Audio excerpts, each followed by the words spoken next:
a gente começa aqui. Tá. Já estamos entrando já, entrou ao vivo aqui no nosso Face, na página do nosso mandato, tanto do nosso como do Celso também.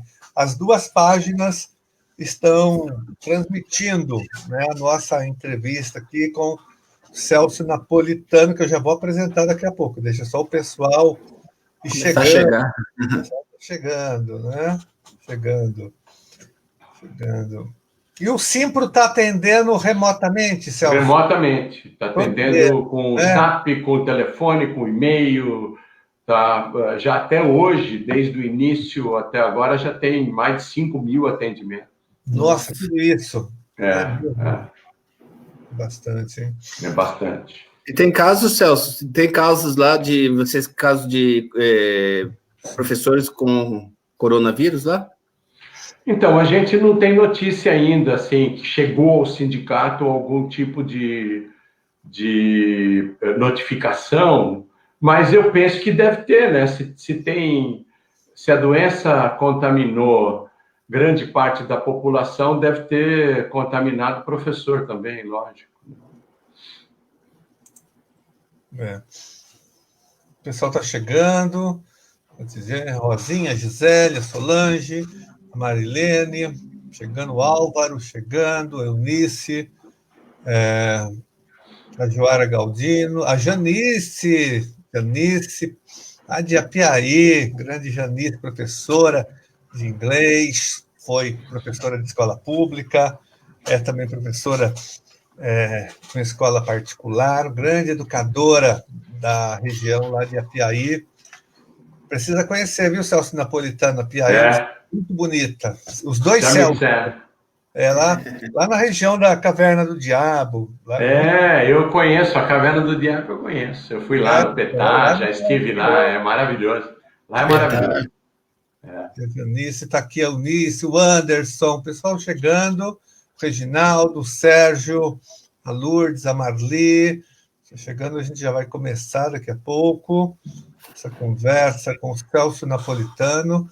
Chegou o Antônio Ormundo também, professor Antônio Ormundo presente aqui, diretor de escola da rede municipal, professor da rede estadual, presente também, o pessoal chegando aqui, vamos... Pessoal chegando, a Isabel, pessoal chegando, hein? Isabel, porque, Celso Napolitano, a gente tem feito um debate muito intenso em relação às redes públicas de ensino, a situação dos professores e dos servidores da educação na rede municipal de ensino, na rede estadual, nas redes públicas e no interior também, nas redes municipais. Mas hoje é o nosso primeiro debate, a nossa primeira conversa com os professores da rede particular. Muitos professores da rede pública também trabalham na rede particular, né? Tem o acúmulo, dobram o período. Eu mesmo já trabalhei muito tempo.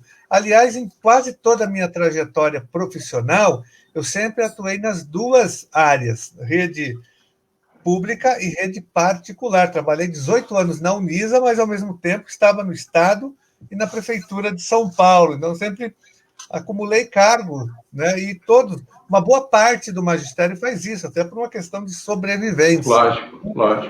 Você, às vezes, centra mais a sua carga horária numa rede, né?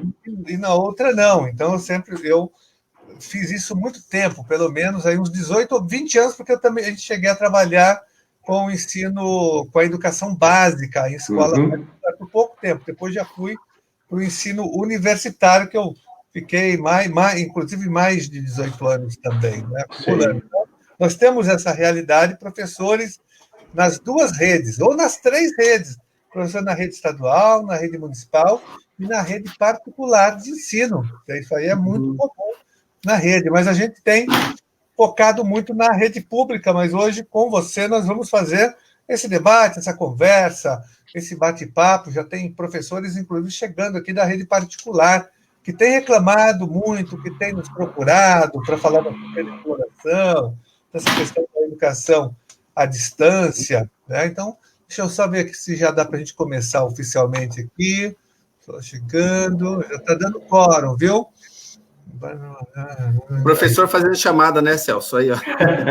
Marli falou, os professores não param de trabalhar, a jornada... É verdade, é verdade. É verdade mesmo. Né? Estou chegando aqui, olha, cara...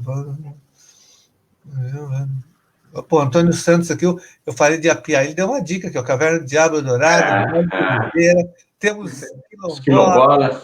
Falar nisso, qual o trabalho destinado a essa população em relação ao combate ao coronavírus? Professor Antônio, é isso mesmo, professor Antônio, a população está abandonada, né? A população quilombola, o pessoal das comunidades indígenas, se o povo brasileiro como um todo já está abandonado, a população, imagine, né, a população rural que está mais afastada, essa não tem assistência nenhuma dos governos, ainda mais com esse governo Bolsonaro que está afundando o Brasil, né? Hoje não dá mais. Se o Bolsonaro continuar, ele representa uma grande ameaça sanitária também, econômica, política, social e sanitária para o Brasil e para o mundo já. O mundo tem medo do Bolsonaro, porque ele aposta nesse caos, né? Ele não tem política para enfrentamento do coronavírus, não tem política para dar proteção social para a população, enfrentar com dignidade em suas casas a pandemia, que é o correto. Enfim, aí nós podemos entrar depois, eu sei que o Celso Napolitano pode falar sobre isso também, eu quero ouvir a sua visão sobre essa questão do Bolsonaro, da briga com o Moro, é importante, né? E as pessoas chegando aqui. Então, vamos começar, né? Deixa eu só aqui acertar e que a gente já vai começar, viu? E vamos lá. Bom, boa noite a todos e a todas. Eu quero, primeiramente, agradecer a presença do professor Celso Napolitano, né? Ele é o presidente da FEPESP, a Federação dos Professores do Estado de São Paulo, congrega vários simpros, né? Vários sindicatos dos professores do Estado de São Paulo. O Celso Napolitano trabalhou muito tempo, acho que aposentou agora na GV, não foi isso? Sim, pode falar um pouco sobre isso. O professor Celso Napolitano também é diretor do Simpro aqui de São Paulo e tem feito uma luta incessante em defesa do magistério das escolas particulares. Eu acompanho já a trajetória dele. Há muitos anos que eu conheço o Celso Napolitano, não só nessa luta em defesa do magistério, mas também em defesa de outras lutas, em defesa dos trabalhadores, em defesa da população, da cidadania, né? Ele tem feito várias lutas, tem feito aí vários enfrentamentos, e também já fizemos várias parcerias, e fazemos com o Simpro, com a FEPESP, em várias frentes de luta contra a exploração dos nossos professores da rede particular de ensino, audiências públicas na Assembleia Legislativa, acionamos já juntos o Ministério Público Estadual, o Ministério Público Federal, o Ministério da Educação, o Tribunal de Contas da União, o Tribunal de Contas do Estado de São Paulo. São várias lutas já em conjunto, em parceria com a FEPESP, com o Simpro, principalmente aqui de São Paulo. Então, o Celso Napolitano tem todas as credenciais aí da luta pela mudança, por uma sociedade mais justa, mais fraterna, mais igual. Ele faz parte dessa luta, né, que combate as desigualdades sociais e econômicas do Brasil, mas sempre focando na área da educação e na defesa do magistério, dos nossos professores e professoras das redes particulares do Estado de São Paulo. Muito obrigado, Celso Napolitano.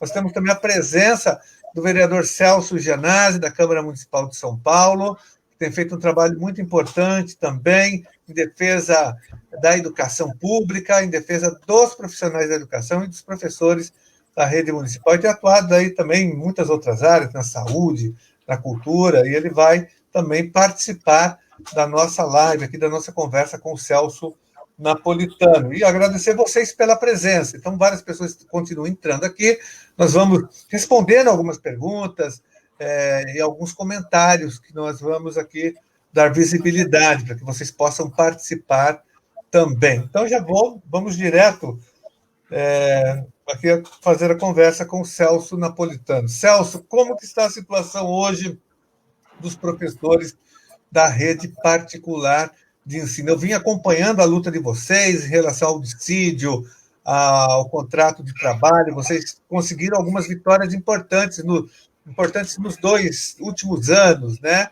Quando vocês foram atacados pelo sindicato patronal aqui em São Paulo. Então, vocês conseguiram, num momento de retirada de direitos trabalhistas, vocês conseguiram manter algumas conquistas, não foi isso? Queria que você falasse sobre isso e como que fica a situação agora, nessa crise. Na rede pública de ensino, nós estamos vivendo o drama da educação à distância, a contradição, né, a farsa da educação à distância. Os nossos alunos não têm equipamentos, não têm acesso a essas tecnologias, pelo menos uma parte considerável da rede pública de ensino. E os professores também não têm acesso à banda larga, então fica muito difícil você...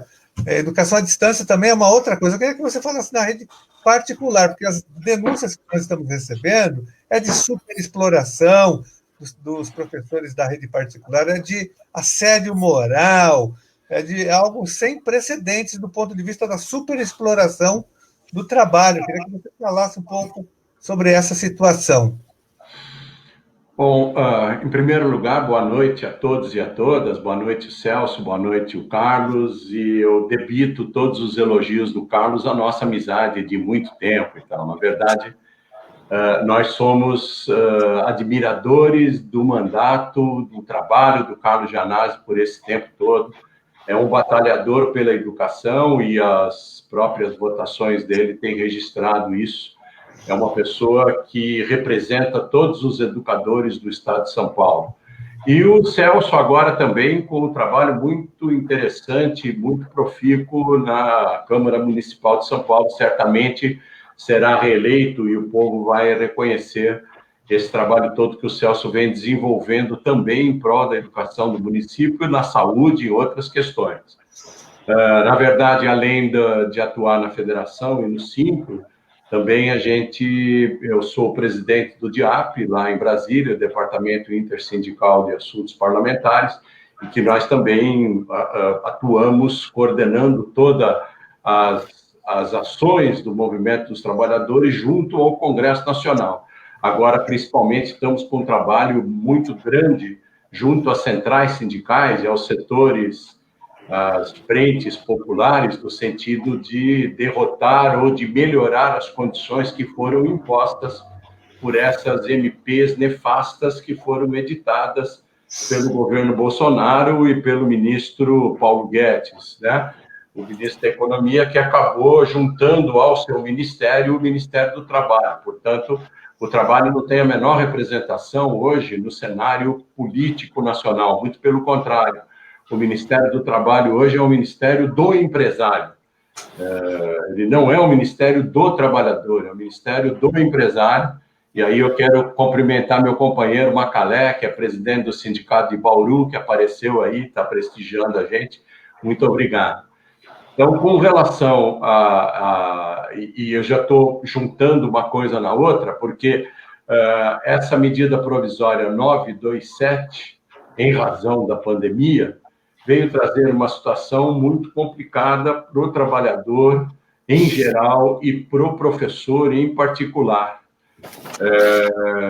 O professor, ele, de uma hora para outra, ele foi tirado do seu ambiente presencial, né, da sua ambiente normal de sala de aula. Ele tinha todo um planejamento em termos das aulas presenciais, e ele foi tirado de uma hora para outra e dirigido, vamos dizer assim, unilateralmente ao que foi chamado de teletrabalho ou do home office. Ocorre que essa educação virtual, as aulas virtuais, elas não estão acompanhadas de todo o planejamento de educação à distância. Não é uma educação à distância. São aulas remotas, aulas online. E os professores tiveram que refazer todo o seu planejamento e adaptar o seu planejamento para um ambiente virtual, onde eles não tinham a menor intimidade, nem tecnológica, muito menos pedagógica, não foram treinados para isso. Não é a mesma coisa você transportar o seu planejamento pedagógico para a aula presencial, onde tem interação com os alunos, todo um ambiente de ensino-aprendizagem, inclusive com a socialização dos jovens, das crianças, e transportar isso para um ambiente virtual, na sua casa, na sua residência, sendo obrigado, inclusive, a invadir a sua própria privacidade para transmitir aulas, gravar aulas, etc. Ao mesmo tempo, esses professores, e principalmente essas professoras, porque praticamente 80% dos professores do ensino básico são do gênero feminino, essas professoras também tendo que lidar com as próprias atividades de casa, tendo que cuidar dos alunos, de pais idosos, uma vez que as pessoas que as ajudavam no trabalho de casa também estavam em quarentena. Nem sempre o professor não é uma pessoa que tenha uma remuneração tão alta assim, que disponha de vários ambientes da sua casa, de vários cômodos, de modo que um possa ser separado efetivamente para o seu trabalho. Então, nem sempre ele tinha essa privacidade total para poder fazer a aula. E isso ocasionou grandes problemas, né? Para a própria vida familiar do professor e para o ambiente de sala de aula. Ele não tinha mais controle sobre as suas salas virtuais, vamos dizer assim. Não tinha mais elementos para poder orientar os alunos ou saber como é que os alunos estavam apreendendo aquele material que ele estava tentando ministrar para os alunos, tá? E isso provocou uma desorganização na rotina, na própria rotina da pessoa, do professor e da professora de educação básica, fazendo com que muitas queixas que nós estamos recebendo, muitos relatos que nós estamos recebendo de colegas nos sindicatos e em todos os sindicatos de São Paulo, porque a FEPESP congrega 25 sindicatos do estado de São Paulo, que representam praticamente 86, 87% de todos os professores do estado de São Paulo. Não é uma região geográfica muito extensa, mas é uma região densa em termos de número de escolas particulares. Então, o relato que nós estamos tendo é de professores que passam o dia transmitindo aula, tentando resolver os seus problemas, inclusive familiares. Depois que a família vai dormir, aí sim começa a planejar as aulas do dia seguinte. Então, há professores dormindo 3, 4 horas por dia, o que é um absurdo, né? Eu vou deixar um pouco para depois para falar da intromissão e de algum tipo de assédio que o professor está sofrendo. Agora, essa desorganização familiar está trazendo um problema muito sério para o professor, como eu estava dizendo, com o número de horas descansadas e dormidas muito pequeno, e aí ele tendo que entrar na sala, tendo que corrigir, entrar na sala virtual, corrigir as atividades, e, além do mais, fazer com que aquelas aulas virtuais sejam de interesse dos alunos que não estão muito acostumados a ter esse tipo de atividade pela internet, né, com plataformas, e tendo, ao mesmo tempo, incentivo para poder trabalhar em casa, sendo que os pais desses alunos também estão em home office. Então, também tem uma série de problemas e não pode acompanhar os alunos em grande parte. Sem contar também a questão dos equipamentos dos professores e dos equipamentos dos alunos.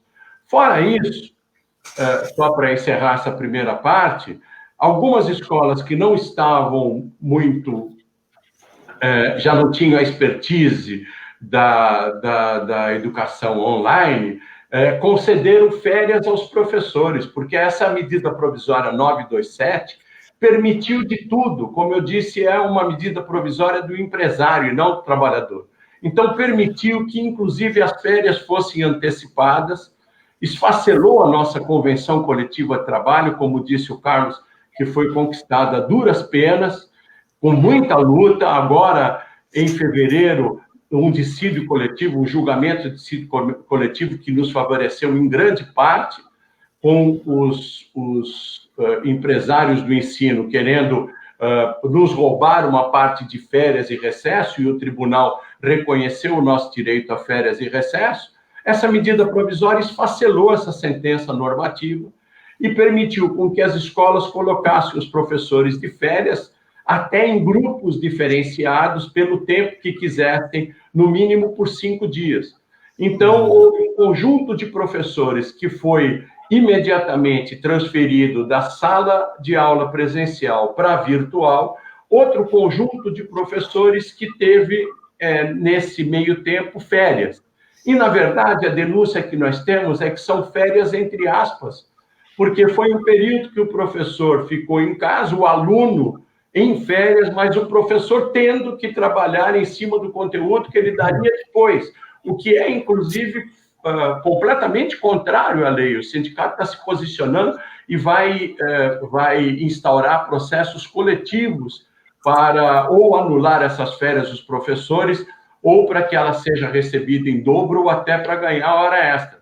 Então, esse é um quadro geral do que aconteceu a partir de uma medida provisória, a partir de um Estado que realmente é um Estado gravíssimo em termos de saúde pública, provocado, como você diz, por um governo que não tem a mínima coordenação sobre isso, né, que não tem a mínima intenção. Aliás, ele, desde o começo, dizia que muita gente ia morrer mesmo, e que era da vida, morria da vida, né, na opinião dele. Quer dizer, não havia coordenação alguma, e edita uma medida provisória sem nenhuma interlocução com os trabalhadores ou com os educadores. O Conselho Estadual, o Conselho Nacional de Educação, rapidamente consideraram essas aulas virtuais como dias letivos, para, inclusive, também favorecer a questão dos empresários do ensino, já que no Conselho Estadual, o Carlos sabe muito bem disso, que é uma briga muito grande,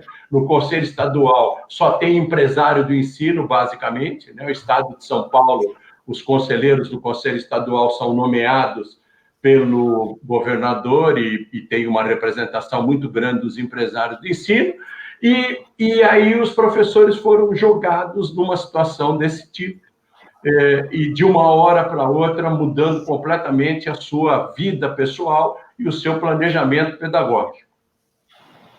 Celso Gianazzi agora. São dois Celsos, né? Dois Celsos. Dois aí mesmo, Napolitano e o Gianazzi. Nós somos todos oriundos, né? Deixa eu cumprimentar o xará Celso Napolitano, que a gente conhece e admira muito o trabalho de longa data já, faz à frente aqui do Simpro, né, na defesa do magistério das escolas particulares, esse belo trabalho, e parabenizar também o nosso professor, o Carlos Gianazzi, deputado, por bater esse papo aqui. A gente está vendo, acompanhando um pouquinho aqui, Celso, todo mundo falando, que tem várias mensagens aqui falando da importância de trazer o debate da escola particular também, porque a gente acompanha muito a escola pública, tanto a rede municipal como a rede estadual. E pela sua fala, Celso, a gente percebe claramente que há um tangenciamento muito grande, né, entre as duas redes, a privada e a pública. A falta de estrutura, a falta de condições, né, dos professores de acesso à internet, a equipamento, os alunos também. Então, isso a gente está vivenciando muito, a gente tem debatido muito aqui na rede municipal, lá na Câmara Municipal, contra esse ataque dos mercenários, os mercantilistas da educação, né? Nós já conversamos com o Celso, com o Carlos em outras ocasiões, antes da Covid, dos empresários da educação querendo tomar conta, querendo fazer o homeschooling, precarizar a relação de trabalho dos professores, né, Celso? Esse processo já vinha em andamento. Então, com a crise do coronavírus, há um interesse maior ainda, uma covardia, porque eles precarizam ainda mais, retiram direitos, né, e atacam a educação como um todo. Então, e você falou, Celso, até se você pudesse tocar mais nesse assunto, na questão dessa MP do Bolsonaro, que permite o corte salarial, né, dos trabalhadores e dos professores, com redução da jornada de trabalho também. Isso é uma cinte, né, no momento tão grave que a gente está vivendo.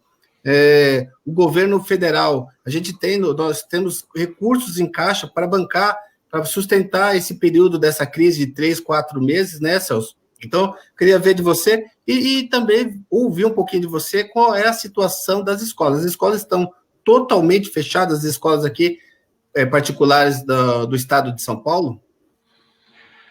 Então, Celso, a grande maioria das escolas, ou quase totalidade das escolas, está fechada para o público estudantil, a não ser algumas escolas que foram autorizadas a funcionar porque estão abrigando, vamos chamar assim, ou estão atendendo filhos de profissionais da saúde. A Escola Miguel de Cervantes, por exemplo, tem um setor onde está atendendo os filhos dos profissionais da saúde, e também o Colégio Porto Seguro, e outras escolas também que, nesse período de pandemia, atendem os nossos companheiros trabalhadores da saúde, que, aliás, aqui a gente tem que deixar de público o nosso agradecimento para eles, né, um agradecimento e um elogio, porque esse pessoal, sim, da rede pública de saúde é que trabalha quase sem condição alguma, né? Às vezes até sem os equipamentos de proteção individual, arriscando a própria vida. A gente tem um número muito grande de profissionais de saúde que estão contaminados, às vezes até por negligência do poder público. Então, nosso elogio, nosso agradecimento de público aqui aos nossos profissionais de saúde. Eu sei que você, lá na Câmara Municipal, faz um trabalho muito interessante com relação à saúde aqui do município de São Paulo. Então, as escolas estão fechadas para os alunos. Algumas escolas ainda estão convocando professores para gravações presenciais. Nesse caso, o sindicato está atuando no sentido de que nessas convocações, uma vez que legalmente elas podem ser feitas, porque o trabalho das escolas, as pessoas podem ser convocadas para o trabalho, nós estamos atuando no sentido de que essas pessoas não sejam submetidas à aglomeração. E também é importante nós colocarmos aqui que a Federação dos Professores e todos os sindicatos instauramos um processo no Tribunal Regional do Trabalho e conseguimos uma liminar que protege todos os professores e todas as professoras com comorbidades, idosos e em estado de gestação. Então, nós estamos atuando no sentido de que esses professores não sejam convocados, que é proibido pela liminar que nós conseguimos no Tribunal Regional do Trabalho, o desembargador Rafael Pugliese, que concedeu a liminar, proibido convocar esses grupos de risco, e que os outros professores que estão sendo convocados para gravar aulas ou para ministrar aulas online, que não sejam submetidas a condições insalubres, quer dizer, que estejam em salas separadas, etc. O sindicato está fazendo um trabalho muito grande nesse sentido. Então, as escolas estão fechadas, mas por esse motivo é que grande parte dos professores está trabalhando online com as aulas virtuais e outra parte dos professores está em férias. Agora mesmo entrou uma colega nossa dizendo que a escola vai colocá-la em férias a partir do dia 30 de abril. O que nós percebemos é que os professores que foram transferidos abruptamente do virtual, do presencial para o virtual, tiveram um desgaste muito grande e as famílias também tiveram um problema no acompanhamento das aulas, que agora essas escolas estão recuperando ou querendo refazer o planejamento e aí dando férias para os professores. O que nós temos que chamar a atenção aqui dos professores é que férias são férias. O trabalho está proibido legalmente. As MPs são nefastas, e eu já entro naquilo que você me perguntou, elas são nefastas, mas não chegam ao ponto de permitir com que as férias sejam usurpadas dos trabalhadores. Então, se o trabalhador está em férias, ele não pode ser convocado para o trabalho e nem pode fazer trabalho virtual algum. Nós temos até lives de diretores de escola convocando professores para trabalhar no período de férias, para organizar atividades para que possam ser, então, ministradas para os alunos quando voltarem. As escolas vão ter que se organizar sem a atuação do professor e, às vezes, até quando voltar, ter um período de novo treinamento para que os alunos sejam atendidos. Bom, essas condições todas, elas foram permitidas pela MP 927, que permite a transferência do trabalho para o teletrabalho. Para vocês terem uma ideia, tem alguns artigos dessa medida provisória que dizem que a responsabilidade pelo equipamento é exclusiva do trabalhador. A escola ou a empresa não tem nenhuma responsabilidade para fornecer equipamento para o trabalhador, por incrível que pareça, né? Inclusive, garante que o trabalhador que é convocado a trabalho, e se ele for contaminado pelo coronavírus, essa doença não será considerada acidente de trabalho nem doença ocupacional. Com isso, ele perde o direito de ter 12 meses de estabilidade depois da volta, como é garantida na legislação. Então, essa medida provisória, além disso, garante que todo o trabalho fora do trabalho de aula, do trabalho da jornada normal do trabalhador, pode não ser considerado trabalho extraordinário, porque basta o patrão avisar, olha, meu amigo, você tem que trabalhar até tal hora. Se ele trabalhar depois desse horário na plataforma, a responsabilidade é dele, como se ele fosse trabalhar depois desse horário porque ele gosta muito de trabalhar, né? Ou não, porque ele tem que cumprir com as suas obrigações. Não contente com essa questão da 927, que promoveu uma outra organização no mundo do trabalho, repito, quer dizer, essa pandemia é muito triste, a situação de saúde do brasileiro, e se não fosse o SUS, que é importante a gente colocar, estaria muito pior, né? E esses nossos colegas trabalhadores da saúde que se dedicam muito, a situação de pandemia é triste, porém, a transferência de regime de trabalho também provoca um estresse muito grande do trabalhador. Então, deveria ter sido feita isso com o máximo cuidado, e eu acho até com um determinado carinho, né? Quer dizer, os governantes teriam que se preocupar com a saúde dos trabalhadores, inclusive a saúde mental dos trabalhadores. A saúde mental, a saúde econômica, porque muita gente diz que o governo Dória se organizou muito bem em relação à pandemia, ele dá entrevistas coletivas todo o horário do almoço, geralmente quando começa o jornal de uma grande emissora aí, que tem muito Ibope, né? E ele coordena a sua coletiva com o jornal dessa emissora, mas eu nunca vi uma palavra desse governador em relação ao auxílio dos trabalhadores que não estão podendo trabalhar, dos trabalhadores informais e tal. O governo do estado não fez não moveu uma única palha e não fez nenhum esforço para que esses trabalhadores tivessem uma complementação de renda. E só isso, poderia se esperar isso, porque o secretário da Fazenda é o seu Henrique Meirelles, né, que é banqueiro, então ele só pensa na lucratividade dos bancos. Bom, não estando contente com isso, ainda o governo edita uma medida provisória, uma nova medida provisória 936, que permite a redução de salário e a redução de jornada. Bom, muito bem, a gente pode compreender a situação das empresas também, o que elas estão passando.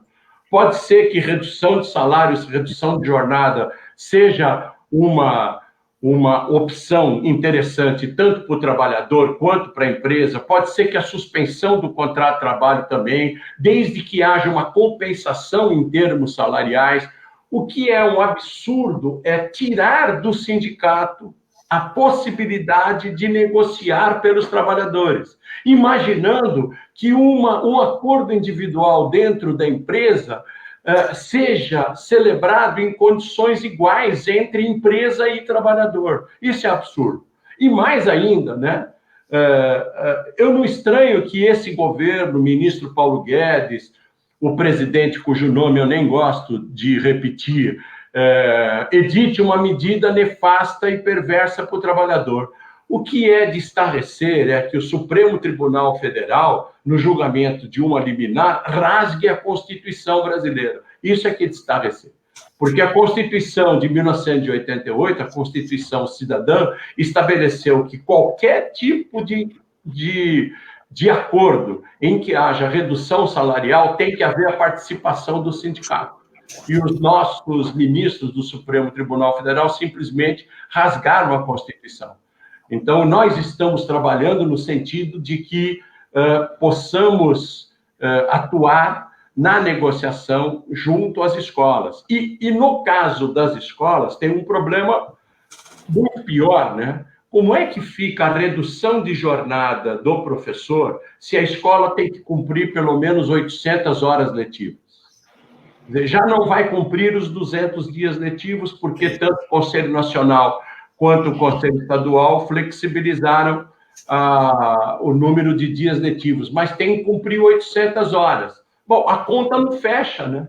Há escolas fazendo proposta de redução de 50% da jornada, de 25% da jornada. Como é que, com uma redução de 25%, 50%, essa escola conseguirá dar conta das 800 horas? Então, há de haver aí uma atuação em conjunto da supervisão também do Estado, das delegacias de ensino e tal, para checar efetivamente o que está acontecendo, senão o que ocorre é uma fraude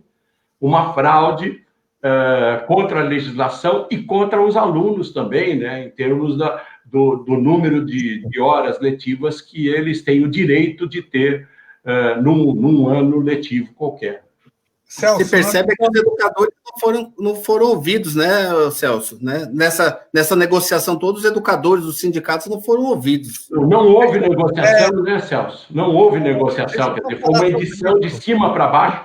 Aliás, eles ouvem os empresários, os banqueiros e tal, né, o que a gente sabe. Mas trabalhador mesmo não tem a mínima interlocução, nem com centrais sindicais, nem com movimentos populares, absolutamente. Aliás, esse governo quer acabar com toda a representação na organização civil, né? Qualquer representação é contra este governo. Até porque, Celso, tanto o Conselho Nacional de Educação, como também o Conselho Estadual de Educação, são grandes representantes do setor privado. Não há democracia na escolha desses dirigentes. Vocês viram agora o Conselho Municipal de Educação, Celso Napolitano, Celso Janazzi denunciou, eles trouxeram para o Conselho Municipal de Educação, o Bruno Covas nomeou a Rose Neubauer. Sim. Rose Neubauer e aquele que estava envolvido na máfia da merenda escolar, o Fernando Padula, que era chefe de gabinete da Secretaria da Educação. Ele foi afastado no escândalo, foi lá para aquele museu estadual e agora ele foi nomeado no Conselho Municipal. Conselheiro estadual. E você sabe, você acompanha, tem sido um dos grandes defensores da nossa luta na Assembleia Legislativa para aprovar um projeto de lei democratizando a escolha dos conselheiros do Estado de São Paulo, que não... É uma grande luta sua, inclusive. E você tem participado muito, a FEPESP, o CIPRO. Sim. Né? Agora, sobre o que você falou, eu queria fazer alguns comentários rápidos aqui. Em relação ao Dória, o governador Dória, você está coberto de razão, Celso Napolitano. O Dória não tem a mínima preocupação com a proteção social. Ele acerta ao atender os protocolos da Organização Mundial da Saúde, dos sanitaristas, dos pesquisadores, no isolamento social, na quarentena. Isso aí tem acordo, está seguindo as orientações da maioria absoluta dos países do mundo, enfim, da ciência, mas ele não oferece o mínimo de proteção social. Ao contrário, ele demitiu milhares de trabalhadores aqui no estado de São Paulo, demitiu os terceirizados do transporte escolar, as merendeiras terceirizadas da rede pública, as cuidadoras foram demitidas de crianças com deficiência, foram todas demitidas porque eram terceirizadas. Ele está cortando o vale-refeição, o vale-transporte de vários setores do funcionalismo público estadual, cortando a antecipação do 13º salário, enfim, está fazendo vários cortes, penalizando e dificultando a permanência dos trabalhadores em suas casas para enfrentar a quarentena. Então, eu queria concordar com você em relação ao Dória aqui não difere nada do Bolsonaro nesse aspecto, né? Absolutamente. No aspecto social, nada. Muito pelo contrário, não tem a mínima preocupação social. Vocês se lembram, os dois Celsos, que quando o Bolsonaro editou aquela primeira medida provisória, suspendendo os salários por 4 meses dos trabalhadores da iniciativa privada, imediatamente teve o apoio do Dória. O Dória apoiou na hora, saiu apoiando. Depois ele teve que recuar, o Bolsonaro, porque teve uma pressão da sociedade que era um absurdo aquilo, né? Era uma total excrescência aquela medida provisória. Mas o Dória, você lembrou bem, o Dória foi a uma televisão no Bom Dia São Paulo e deu total apoio logo nas primeiras horas da manhã àquela medida, dizendo que era um sacrifício que todos deveriam fazer. Como é que pode ser um sacrifício uma pessoa, um trabalhador, ficar 4 meses sem salário no momento de uma pandemia dessa, de necessidade de cuidar da família, de cuidados de saúde e tal? Além disso, Carlos, ele não mexe uma palha em relação às condições de saneamento do estado de São Paulo. Muitas regiões sem saneamento, muitas regiões as pessoas têm uma dificuldade, inclusive, de lavar as mãos, de ter condições para isso, de ter condições de higiene, e isso está sendo realizado por organizações não governamentais e por organizações que estão atuando nesse sentido, mas eu nunca ouvi uma palavra desse governador em relação a isso. A única coisa que ele preconiza é o isolamento social. Agora, não oferece a mínima condição para haver esse isolamento social. É o filhote do Bolsonaro. Aliás, ele continua sendo Bolsonaro, né? Ou ele esqueceu que ele era Bolsonaro. Deixa eu só acrescentar uma coisa aí nessa fala de vocês. Então, vou fazer tem um alinhamento aqui também do prefeito, também, Bruno Covas, que tem o discurso do isolamento, Celso e Carlos, mas não dá... Esse é o outro filhote, né? Esse é o outro filhote. Não dá condições para que os servidores públicos, por exemplo, que estão na área da saúde, ou que ele obriga a estar dentro das escolas, os gestores, o quadro de apoio da educação, sem nenhum equipamento de saúde, sem o EPI, sem máscara, sem luva, sem absolutamente nada. Tem um discurso, mas tem outra prática. O discurso é pelo isolamento, mas a prática é pela penalização dos trabalhadores, das pessoas mais humildes. Tem mais um dado ainda, na verdade são vários, mas eu quero apresentar mais um, em relação a esse Bolsa Alimentação, que foi agora oferecido a uma parte pequena da rede estadual de ensino, que inclusive foi um projeto nosso, foi um dos primeiros projetos que eu apresentei logo no início da crise aqui em São Paulo, garantindo uma bolsa alimentação para os alunos, que eles recebessem um vale alimentação. Sim. Nós apresentamos o projeto, ele incorporou o Dória, mas com apenas R$ 55 por mês. Por mês. 55 não é nada. Como é que pode fazer isso? E só para uma parte da rede, a maioria da rede ficou fora desse programa. Só para quem estava em programas como Renda Mínima, o Bolsa Família, os outros ficaram fora. A Defensoria Pública entrou com uma ação, ganhou junto com o MP, mas ele derrubou depois essa liminar lá com a sua PGE, a Procuradoria-Geral do Estado. Então, para a gente ver o caráter antissocial do governo estadual, do governo Dória. Né? Significa que ele, nessa pandemia, inclusive, está economizando, né? Porque ele está deixando, ele demitiu o merendeiro, né? Ele está deixando de gastar com comida, e ele oferece um vale, a gente nem pode chamar mais de vale coxinha, né? É um vale salgadinho de R$ 55 por mês, e essas famílias que contavam com a alimentação das crianças, agora tendo que gastar mais, tendo que alimentar seus filhos, criar condições, ter condições para poder atendê-los em casa, e ainda não tem condição salarial alguma. Então, a grande mídia está dando destaque para o Dória, mas também esquece e não cita a questão social, e o Celso lembrou bem do Bruno Covas, né, que não faz jus ao sobrenome que ele carrega, né, porque o avô dele também, nesse momento, deve estar se revirando no túmulo, na tumba, porque o Mário Covas era uma pessoa, nós tínhamos algum tipo de restrição em muitos pontos das atuações deles, mas era uma pessoa com uma sensibilidade política aguçada. Né?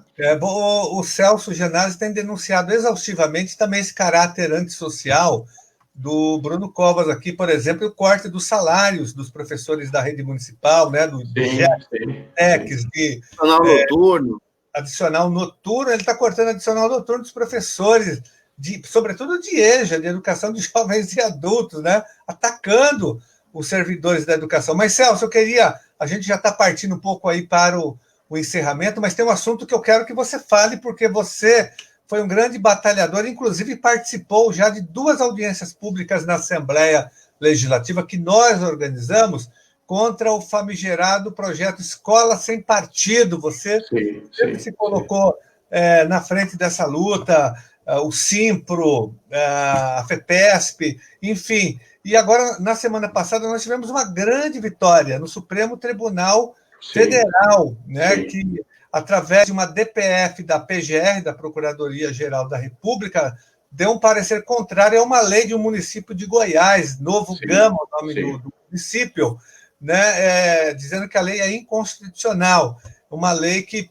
proibia, né, que os professores, que as escolas da rede municipal pudessem debater com seus alunos e trabalhar a educação sexual e identidade de gênero. A lei caiu e o Supremo disse o seguinte: olha, não pode ter ideologia de gênero, que a ideologia de gênero é um conceito que nem existe na educação, e isso daí, na verdade, é uma tentativa de freio no movimento de emancipação das mulheres, né, da luta contra a homofobia, da luta contra a violência que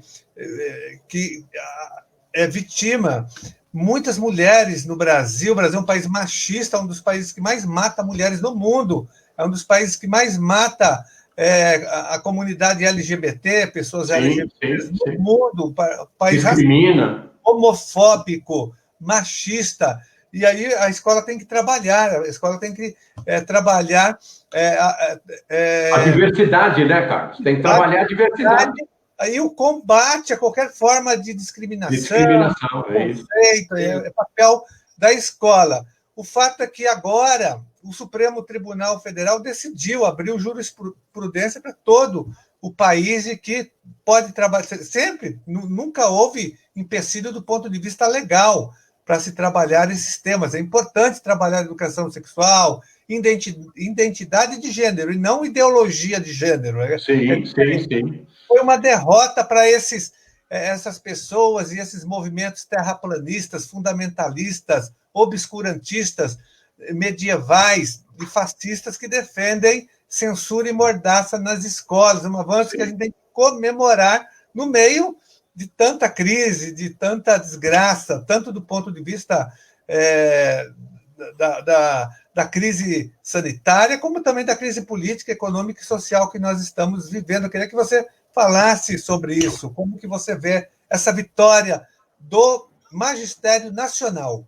Então, foi uma vitória importantíssima, Carlos. Quer dizer, o mesmo tom que eu utilizei com relação ao Supremo Tribunal Federal na questão da liminar do ministro Lewandowski, que o Supremo rasgou a Constituição. Então, neste caso, o Supremo Tribunal Federal marcou um tento, tá?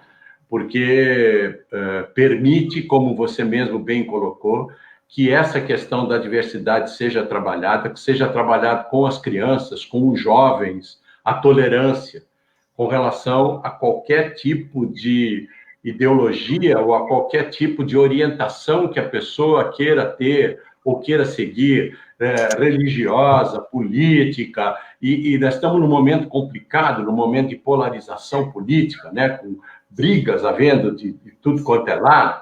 Então, a tolerância com a identidade religiosa, com a identidade de gênero, com a identidade ideológica, com todas as formas de ação que as pessoas queiram escolher ou queiram trilhar, né? Eu queria só abrir um parêntese, e está aí a tela aberta com o Dalmar, companheiro lá de Jundiaí. Eu queria dar um boa noite para o Dalmar e agradecer o prestígio da audiência dele aí, que ele também é um grande fã da família Gianazzi. É um trabalhador do Senai, professor do SESI, né? Que tem uma atuação muito intensa como secretário do Sindicato dos Professores de Jundiaí. E também a questão, continuando aí com a análise, Isso vem colocar por terra toda essa atividade que os obscurantistas, os terraplanistas, etc., estavam tentando defender desde a eleição do Bolsonaro, né? Acharam que, além da terra plana, ia ser uma terra arrasada em termos de ideologia, né? São os obscuros, como você mesmo colocou. E também colocou uma pedra em cima de todas as lutas que essa canalha, né, de elementos do movimento de escola sem partido, essas pessoas que não têm a mínima sensibilidade social, fizeram essas batalhas, verdadeiras batalhas nas câmaras municipais pelo Brasil inteiro. Nós temos notícias de verdadeiras lutas campais, no momento que estavam sendo votados projetos com esse tipo de proibição, né, de discutir identidade de gênero na escola. Agora, tudo isso caiu por terra, porque a decisão do Supremo Tribunal Federal, ela se sobrepõe a qualquer tipo de decisão em câmaras municipais, assembleias estaduais, etc. Nós mesmos aqui em São Paulo, com a atuação do Gianazzi, nós tivemos uma grande luta contra o pessoal do MBL. Eu me lembro que um dia eles se levantaram todos numa audiência pública que você organizou e melaram aquela audiência pública, umas pessoas horríveis, né, que se propuseram a agredir pessoas, etc. Né? Então, isso vem coroar a luta que nós tivemos esse tempo todo. Agora, é importante, juntando com a primeira parte que nós estávamos discutindo, é importante nós colocarmos que alguns representantes desse movimento estão assediando professores nessas aulas virtuais. Então, as aulas virtuais, foi o que eu disse que eu ia deixar um pouco mais para o final para discutir essa questão. As aulas virtuais estão provocando uma situação, além do estresse físico, de um estresse psicológico e emocional para os professores e as professoras. Porque as aulas são transmitidas online. As famílias acompanham as aulas do professor. E há famílias que estão engajadas nesse movimento nefasto da escola sem partido. E há famílias, então, que maculam a imagem do professor nas redes, ou que procuram fazer grupos de WhatsApp nas redes sociais para investir contra a honra do professor, ou que reclamam junto aos gestores das escolas, interferem nas aulas dos professores. Nós temos notícias de que familiares interferiram em aulas de professores, querendo modificar o tipo de aula que aquele professor estava dando, ou discutir o tipo de conceito que ele estava apresentando. E aí se queixam para os gestores da escola e também a gestores obscuros, que assediam os professores e que provocam no professor uma atitude que é muito pior do que a censura, que é a autocensura. Então, assedia o professor na questão de que ele tenha que se controlar em alguns casos e até, às vezes, interferir no seu próprio planejamento pedagógico. Além disso tudo, as escolas estão se aproveitando ou querendo se aproveitar dos conteúdos que os professores estão elaborando e dessas aulas online que eles estão transmitindo. Nós temos notícias de escolas que estão levando aos professores contratos de termos de cessão de direitos de imagem de conteúdo que são verdadeiros absurdos, onde o professor cede o conteúdo e a imagem para todo sempre, quando ele deveria ser utilizado somente nesse momento de pandemia, porque a imagem do professor é um bem dele e o conteúdo é um bem intelectual desse professor. E as escolas estão se aproveitando disso para depois, então, organizarem atividades com o trabalho do professor que não foi pago e elas nem querem remunerar isso. Temos notícias também de escolas que estão colocando as aulas dos professores no YouTube. E aí fica de domínio público e o professor perde qualquer controle sobre isso. Então, os sindicatos da federação estão notificando as escolas no sentido de que as escolas respeitem o direito de imagem e o direito de conteúdo intelectual do professor. O conteúdo que o professor está transmitindo é como se fosse um livro, né, editado por uma editora, onde o conteúdo ele tem o total domínio sobre ele. E as escolas estão se apoderando desse conteúdo porque obrigam o professor a postarem nas plataformas e já avisa o professor que qualquer material postado na plataforma é de propriedade da escola, o que é um verdadeiro absurdo. Eu estou falando em termos gerais. Lógico que eu não estou dizendo que todas as escolas estão agindo dessa maneira. Algumas escolas, inclusive instituições de ensino superior, quando alertados pelo sindicato, têm voltado atrás, têm pedido desculpas e anulado os termos dos professores. Mas, regra geral, é isso que está acontecendo e o professor fica muito amedrontado, ainda mais numa situação dessa, onde há redução salarial, suspensão de contrato e um desemprego de 17%, ele fica muito amedrontado de se contrapor com a escola, né? Então, nós estamos trabalhando nesse sentido para procurar garantir o direito coletivo de todos os professores e todos os sindicatos integrantes da federação, dos 25 sindicatos, estão atuando nesse sentido também. Tá, vamos só partindo para o encerramento. Só algumas pessoas reclamaram aqui, dizendo que nós estávamos saindo do tema. Quando eu entrei no tema da Escola Sem Partido, eu quero dizer que não, porque esse movimento ataca, sobretudo, os professores da rede particular, que são os mais atacados e são os mais demitidos, porque na rede pública ainda o professor tem estabilidade, o professor é concursado, então ele se protege. Agora, na rede particular, as escolas demitem. Se um pai vai reclamar do professor por conta... o professor está trabalhando esses temas que eu citei aqui, o professor é demitido sumariamente. Nós acompanhamos vários casos, a FEPESP tem denunciado isso, o Simpros também. Então, não saiu do tema, não. Em alguns casos, até por justa causa. Exatamente. E quando não demite, assediam, no sentido do professor perder a sua autonomia pedagógica. E aí, o que nós colocamos é que agora, nesse momento, com a educação à distância, é pior, porque a vigilância aumenta, esse movimento fica vigiando, os pais ficam vigiando, a aula do professor não tem privacidade, né? Não tem ali a privacidade da sua aula respeitada. Então, é por isso que nós abordamos esse assunto. Agora, para concluir, Celso, eu queria que você falasse, Celso Napolitano, para concluir mesmo de fato, porque o nosso tempo aqui já está se esgotando, como que o professor pode se defender, como que o Simpro pode ajudar o professor e a FEPESP nesse processo de exploração, o professor que se sentir atacado pelos donos das escolas na questão salarial, nessa questão das condições de trabalho, ele procura o Simpro, de que forma a FEPESP?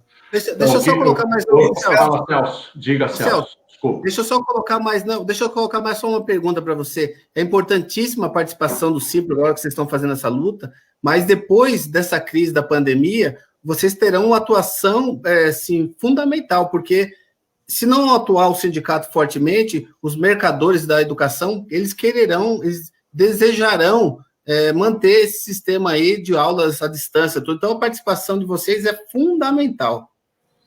Sim, nós já estamos sabendo disso, estamos discutindo isso. Então, em primeiro lugar, em termos gerais, Carlos e Celso, nós estamos atuando na federação com os 25 sindicatos integrantes do estado de São Paulo inteiro, também junto às centrais sindicais, com o DIAP, com o DIESE, no sentido de tentarmos rejeitar essas medidas provisórias nefastas. Eu sei que é muito difícil. O próprio presidente da Câmara, Rodrigo Maia, ele já se declarou favorável a essas medidas, ele tem identidade com essas medidas, mas nós estamos fazendo um trabalho muito grande junto a todos os partidos, no sentido de, pelo menos, melhorar as condições.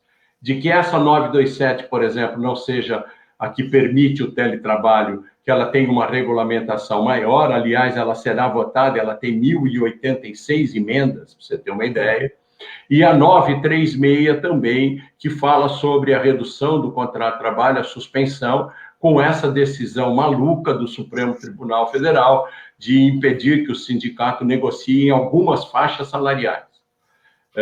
Estamos atuando para melhorar essas condições, inclusive aumentar os valores de salariais, de benefícios emergenciais que os trabalhadores e os professores em geral, os trabalhadores em geral, terão com a possibilidade de redução do contrato de trabalho. Eu repito que reduzir jornada de trabalho e salário de professor é complicado, porque há que juntar a questão da própria jornada de trabalho do professor com o cumprimento das 800 horas letivas. Os sindicatos estamos todos de olho nessa questão. Agora, o professor que se sentir prejudicado, ele tem que denunciar ao sindicato. Todos os sindicatos estão trabalhando de forma remota, mas eles têm nos seus sites os WhatsApps, os endereços de e-mail, os telefones. Os sindicatos estão mantendo todos os telefones que já existiam, mas atendendo de forma remota. A federação também está fazendo um atendimento remoto e está auxiliando todos os sindicatos do Estado de São Paulo nessa coordenação, dessa atuação toda. Então, Celso, essas notificações todas que nós estamos enviando, no sentido de preservar os direitos dos professores, e eu vi aqui algumas perguntas sobre o trabalho das férias, e eu repito, o trabalho nas férias é proibido. Qualquer tipo de atuação que a escola peça para você fazer, esse trabalho é proibido. Mas se mesmo assim for pedido e você fizer, você denuncia ao sindicato. Você não precisa se identificar, porque nós podemos atuar como substitutos processuais dos professores sem ter a identificação dos professores.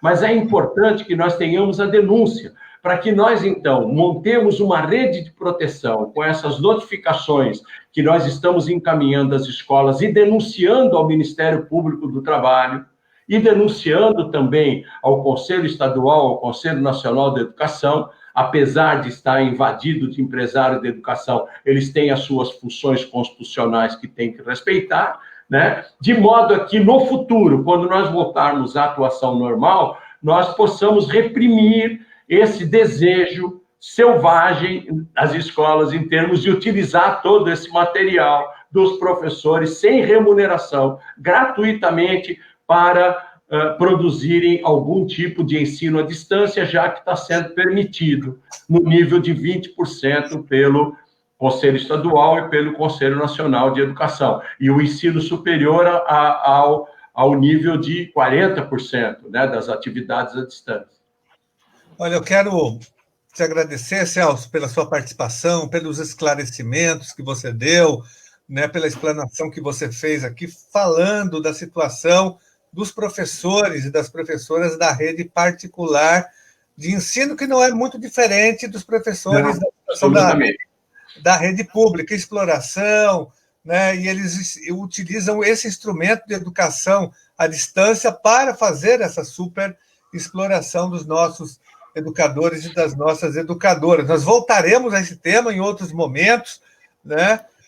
Mas eu quero te agradecer muito e parabenizar você e a FEPESP e o Simpro também pelo trabalho que vocês estão desenvolvendo em defesa dos professores do Estado de São Paulo, aqui na capital, que eu acompanho bastante o Simpro aqui de São Paulo, que é um Simpro combativo. Enfim, olha, parabéns e muito obrigado, Celso Napolitano, pela sua participação. Celso Gianazzi, muito obrigado também pela sua participação aqui na nossa live. Você que também tem feito um trabalho intenso na defesa da educação, sobretudo na educação municipal, da rede municipal de ensino. Quero agradecer todas as pessoas que participaram aqui da nossa live, com comentários, com sugestões, com críticas também, que é um espaço democrático, todo mundo, né, tem liberdade para se manifestar. E nós vamos voltar com outras lives também sobre a situação dos professores das escolas particulares. Essa foi a primeira, nós teremos outras. Muito obrigado e boa noite a vocês. Boa noite, eu estou sempre à disposição. Parabéns ao trabalho de vocês aí. E muito obrigado. Seu também, parabéns ao seu trabalho. Parabéns, Carlos. Boa noite a todos. Boa noite, bom descanso, pessoal. Tchau, Carlos. Um grande abraço. Boa noite. Boa noite.